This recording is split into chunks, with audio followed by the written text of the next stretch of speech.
With my double blade axe and my hobnail boots, I go where the timber. Hello and welcome back to another fun and exciting lesson in Algebra 2. This is Mr. Bean. Today's lesson is on an introduction to logarithms. And we have here Paul Bunyan accompanied with our Paul Bunyan theme music. And I got Paul Bunyan here because he's a lumberjack. And you see what I did there with that? Put lumberjacks and logs. See how that goes in hand in hand? And I found this picture of Mr. Kelly who looks like he's a lumberjack or something in this. I don't know what in the world's going on with this. It's a crazy beard he has there. They do have some things to do with earthquakes and sound and some other cool application problems, which we will get into a little bit more in our future lessons. But for today, we're going to skip this part for now. I will come back to it, so just remember to come back to this beginning of our notes as we talk about applications. So what do we know here? I wanted to talk about how do we solve x equals 3 squared. That is something that you will be familiar with. That's real simple. It's just x equals 9. Okay, we can do that. We know how to. But what if we don't know what the exponent is, 3 raised to the x? This is something we haven't learned how to do yet. And so with the introduction of logarithms, this is the beginning of how to solve for an exponent when we don't know the exponent. Okay, so what I think about is if we had addition, if we did the inverse of addition, that would be subtraction. If we have multiplication, I'll use a dot for multiplication. If we had multiplication, how do we undo multiplication? We would use division. They're like inverses of each other. And so that's the same way with exponents and logarithms. They are inverses of each other. And so it's very important to know how to use logarithms to undo exponents. Okay, it's kind of cool stuff that we're going to be doing today. And a lot of people get a little bit nervous with it because it looks so weird, but don't worry, this is not hard. So it's just new to you. So here we have this blah blah stuff. Y equals log base b of x if and only if b raised to the y equals x. Okay, this is a lot of information to take down here. This one on the left is what we call logarithmic form, and the one on the right is exponential form. So make sure you get that written down. I have some little clarifying statements down here below that have to be true, and that is that the b, the base, has to be greater than 0, or this stuff doesn't work. Okay, so the base of the logarithm here and the base of the exponent will both be greater than 0. They cannot be the number 1. And what else? That the x values are going to be larger than 0 when dealing with a logarithm. Okay, so the x values that we plug in here will be greater than 0. It doesn't work with negative values. After you've got that down, now let's jump to this. How do we say it? If you don't say it right, then people don't know what you're talking about. For instance, if I have this, this is different than this. Okay, so if somebody says log 2, then this is a very specific number. We'll get into what this means later. But if they say log base 2 of x, that's something completely different. So be careful the way you say it. You have to say log base b of x.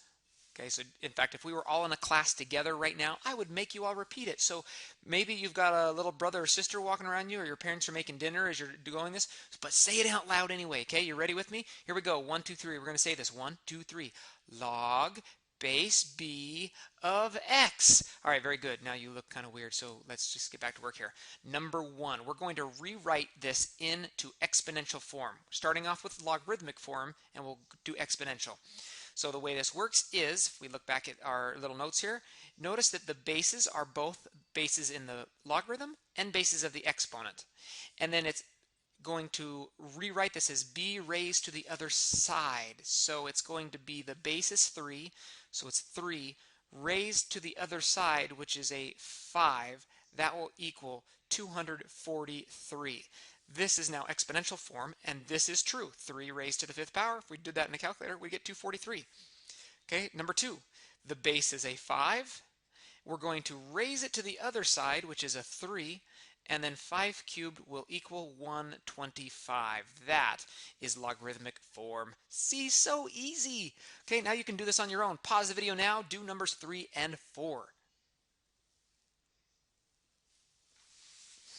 And here are our answers to numbers 3 and 4. 9 raised to the 0, so the base is 9, will equal 1. And 1 half raised to the negative 4 equals 16. This one here on the left will give us an interesting property, and that is if we take the logarithm of anything, you might write this in the margin of your notes, if you have the log base b, so instead of base 9, log base b of 1, that will always equal 0. Now, why is that true? Because if we do some unknown number b raised to the 0, it always equals 1. Okay, so this is a nice property right here that you could have on the side of your notes, that if we're taking a logarithm, base anything of 1, it equals 0. Here, this one, I like these because it throws in this negative exponent stuff where you have a negative exponent, meaning that takes the reciprocal. So this is the answer for this problem, but but what I'm about to write down, don't write this part down. I just wanted to show you that if you simplified this, it would become 2 to the 4th power. If you got rid of the negative, you take the reciprocal, and then 2 to the 4th power, of course, is 16.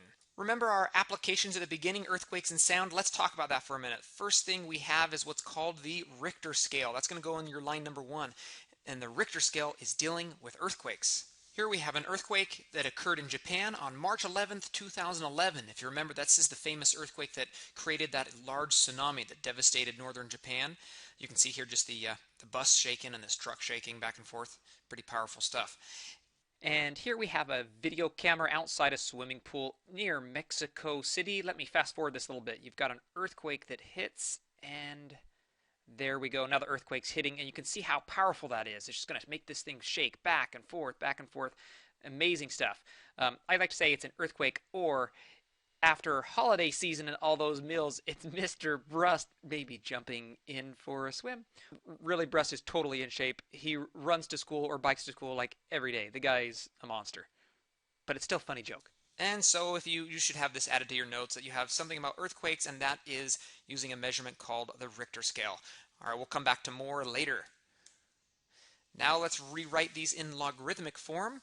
So now we're starting with exponential, and we'll rewrite it. So we have log base, what's the base of the exponent here? It is a 3, so we'll say log base 3, so we'll write a little bit of a smaller 3 down here, and then of 9 equals 2. So if you remember, it's 3 raised to the 2nd power gives you 9. 3 squared equals 9. This is how we rewrite that. So here, number 6, log base, what's the base of the exponent? It's a 2, so it's 2 log base 2 of the other side, which is 32, equals 5. So this means 2 raised to the 5th power equals 32. That's the logarithm form, logarithmic. All right, do numbers 7 and 8 on your own. Pause now. Number 7 goes back to our property that we wrote earlier with number 3, and that is if you have log base 5 of log base anything of 1, it equals 0. So the base here was 5. And in this one, it was kind of cool because you had to figure out that this cube root stuff means 64 raised to the 1/3. Remember that from Mr. Sullivan's lessons? Hopefully we've got that down. And then we'd have, so therefore log base 64 of the other side, which is 4, equals our exponent of 1/3. Now, before we go on with the rest of the lesson, I need to point out that you should not be using a graphing calculator on most of the things we're doing for here on out. Now, there may be a couple things I point out specifically that it's okay, but most of this, like the graphs and figuring out logarithms, you'll be expected to do this without a calculator. Number 9, now we will evaluate. Evaluate is another fancy word for just kind of like saying simplify the thing. You know, like if I said 2 plus 3, evaluate, what is that? It just means give you the answer. It's 5. So when we have our logarithms here, we're just talking about what is this thing? Without having to grab a calculator, can we figure this out? Sure, it's not too bad. We don't know what it equals, so what we'll say is it's I'm just going to say that it equals like some question mark, or you could even put a variable like maybe an x. So we will say 2 raised to that question mark, or an x if you wanted to say x. 2 raised to something equals 8. So what does our something have to be? What does this something equal in order for this statement to be true? Our something would be 3. So the answer to this thing is 3. So if you can kind of squeeze in some of this work here, I know that's a little bit tight in your notes, this whole thing equals 3. Now let's do this one. So this time I'll use a variable instead of a question mark. I'll say that it equals x as we're trying to evaluate this. So 7 raised to some unknown variable is going to equal 1/7. So we take the logarithmic form, transfer it to exponential form. How can this possibly be true? What exponent would we need? And this is where you kind of have to think about your rules, use your head a little bit, think through it, and you'd have to come up with that the only thing that can make this happen is if your exponent is a -1. So we have log base 7 of 1/7 equals a negative 1. Okay, so that little x here that I'm throwing on, that's extra. I threw that in there just to help us solve it and to transfer it to exponential form, but really it doesn't really belong. This thing equals negative 1, not x, just equals negative 1. All right, why don't you try 11 and 12 on your own for some good practice. Pause now and I'll have the answers appear. Here's your answers to number 11 and 12. Number 11 was a negative 4. Number 12 was a 1/2. I'm going to explain this for a minute. If you got these answers, you could skip ahead a little bit to the next part, but I want to make sure I've gone over how to do this. This one is pretty tricky. So you have 1/3 raised to some unknown equals 81. What I did is I took the reciprocal because I can get 3 to 81 a lot easier than 1/3 to 81. So if I take the reciprocal, then I'm going to make this exponent a negative.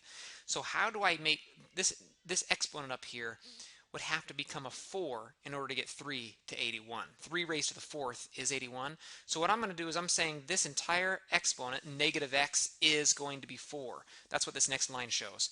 And then therefore solve for x, and it would be negative 4. So that, again, the negative exponents will create the reciprocals where you flip the thing around. All right, number 12. How do we get 25 to become a 5? How do you get it smaller with an exponent?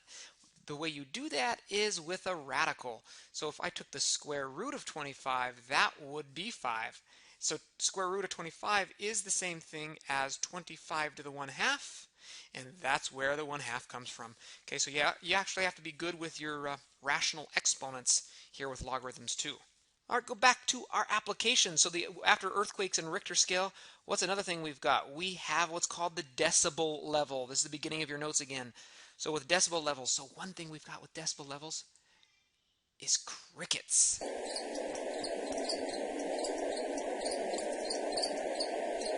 So add into your notes now the sound. Sound can be measured with something called decibel levels, and that involves a lot of logarithms going on there, which is kind of interesting. Didn't know about that, which we'll talk with again in another lesson later on, how that works out a little bit more.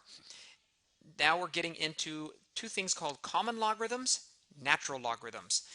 These are the most common logarithms that we work with. Common, okay, that's kind of funny. I didn't mean to say that way. Common logarithm is basically the logarithm is base 10. When you have logarithm base 10, we write it shorthand like this, log x.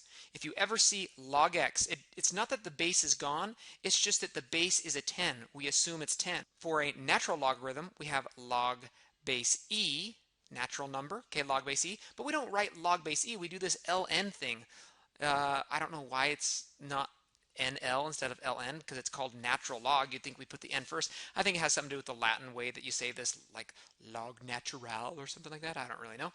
So why are these things important? Well, there are several reasons and uses that they have, but one of the reasons is that we can more easily and readily use them with our calculator. If you look down here on our calculators, we have these two buttons right next to each other, log and ln. That's our common logarithm, a base 10 logarithm, and a natural log. So here, to just test that out, if I do log 10, what that means is it's log base 10 of 10. And if you enter, it should just be a 1. Or if I do log of 100. Think about that. If you should know this already. If the base is 10, 10 raised to what power gives you 100? It's 2. So that would be a 2. Same with natural log. So if I took the natural log and then did the letter e here, second division, then the natural log of e, that would also be the number 1 because the log is base e. Okay, hopefully that makes sense with common log and natural logs. And so for numbers 13 and 14, we're just going to do some quick calculator use, and that is just type them in your calculator. So if you don't have a calculator, grab one, plug these in, and let's see what you get. I'll have the answers pop up here in just a sec. And there's our answers, and I went to 3 decimal places because it's typical in like our AP mathematics classes that you go to 3 decimal places when we are rounding our final answers. And so where did I get that? I just plugged it in the calculator here. See, simple, log 13 and natural log of 6. That's where we get them. Okay, let's jump into, we're getting closer to the end of our notes. That is things that simplify. So a couple of little basic logarithm rules. If you have, and I showed you this a little bit with the calculator, if you have the base of the logarithm and you're taking a base of with an exponent and they're the same thing, basically it's kind of like this whole thing just goes and cancels, and all you have is x. Okay, let me make that sound again for this one. See, base is the same, but now the exponent has a logarithm, but if the bases are identical, it just kind of like it cancels and it has an x.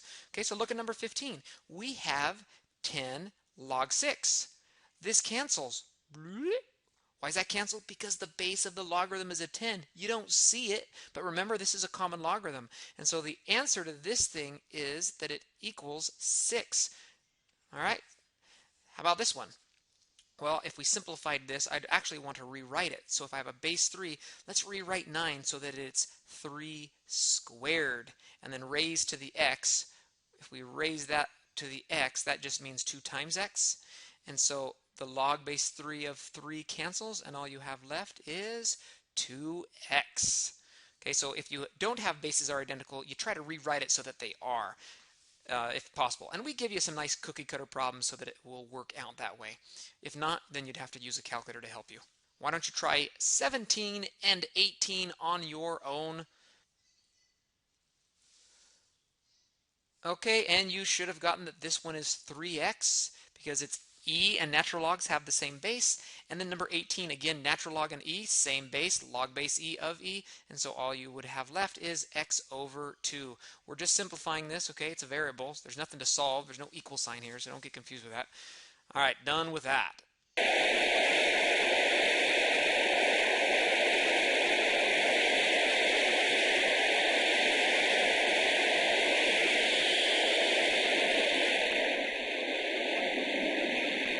All right, now what in the world was that? That was just another example of decibel levels, okay? Just had to throw one more in there. Jet engine, super loud, so that would be the more extreme loudness of decibel levels that would really hurt your ears because they get so loud. Okay, last part of our lesson, and that is dealing with graphs.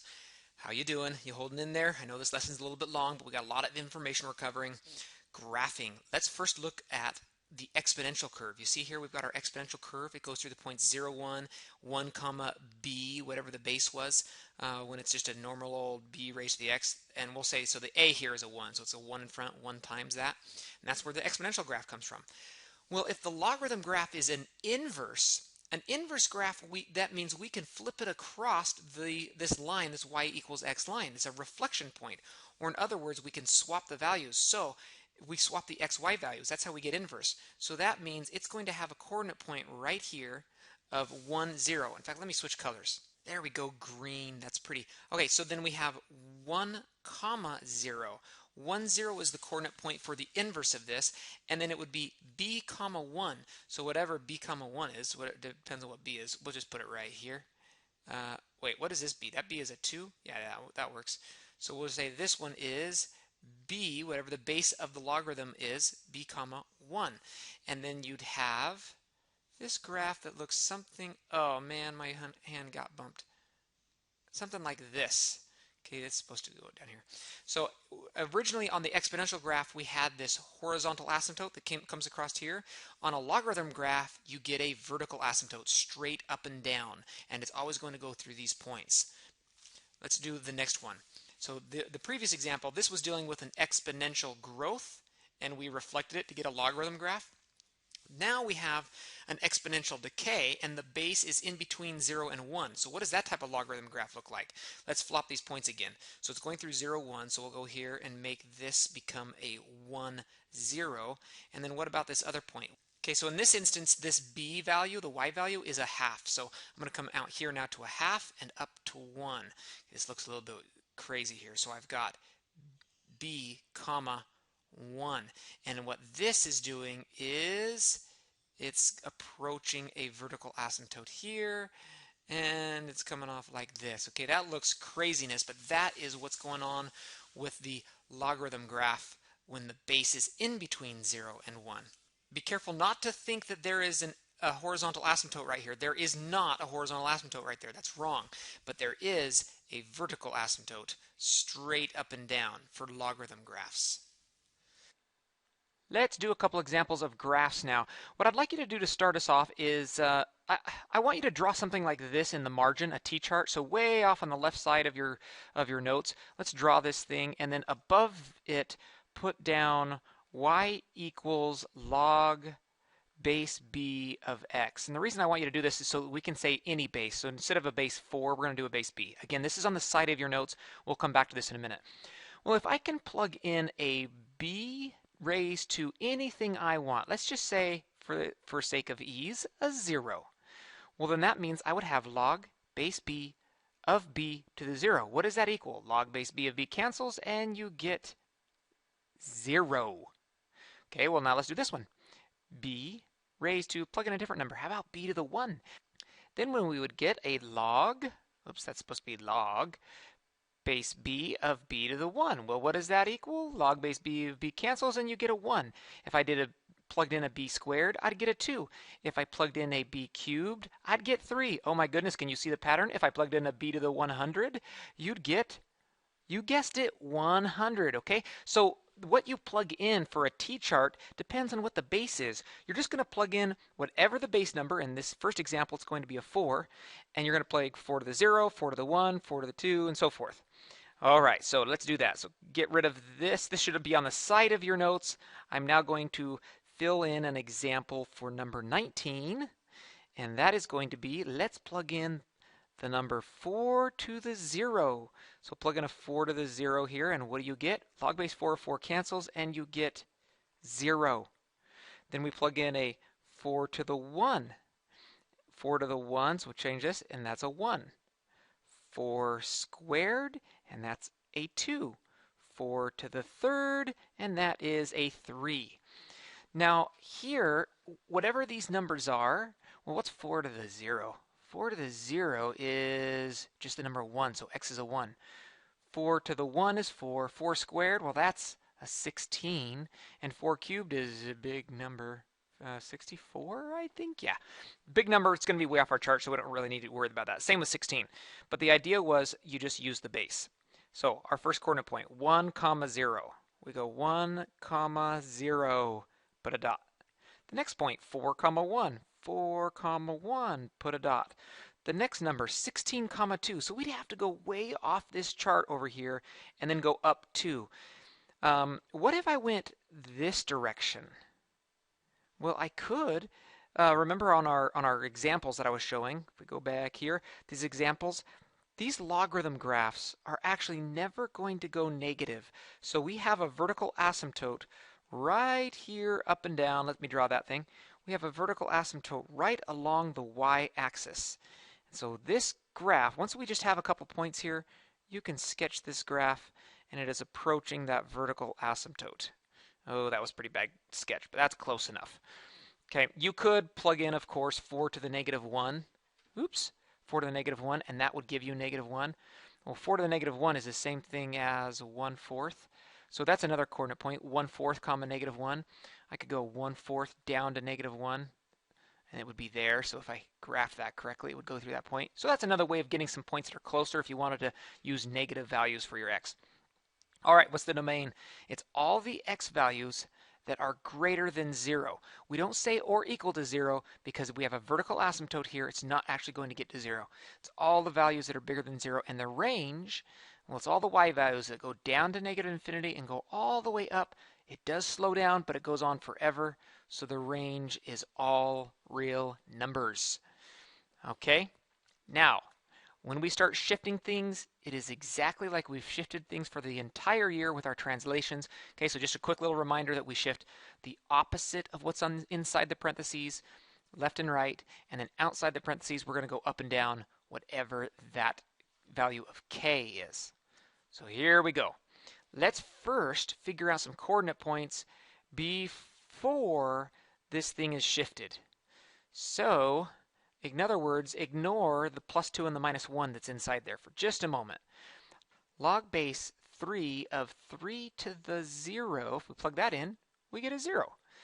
Plug in a log base 3 of 3 to the 1, if we plug that into this x, you get a 1. I'm choosing, remember, the base 3 because the base of the logarithm is 3.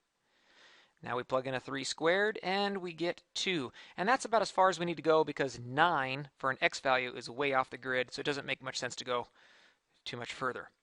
Okay, now we are going to shift it to get our new values for x and y of what the translated graph is. So let me erase that so you can see it again. And what are we doing? We're going to subtract 2 from all the x values. And then we're going to subtract 1 from all the y values. Remember, we're doing the opposite of the inside and then we go down 1. So what happens to that? So this is a 1, and then we subtract 2, you get negative 1. This is a 3, you subtract 2, and you get 1. This here is a 9, subtract 2, we get 7. And now we take these values, 0, 1, 2, and subtract 1 from each of them. And it becomes those.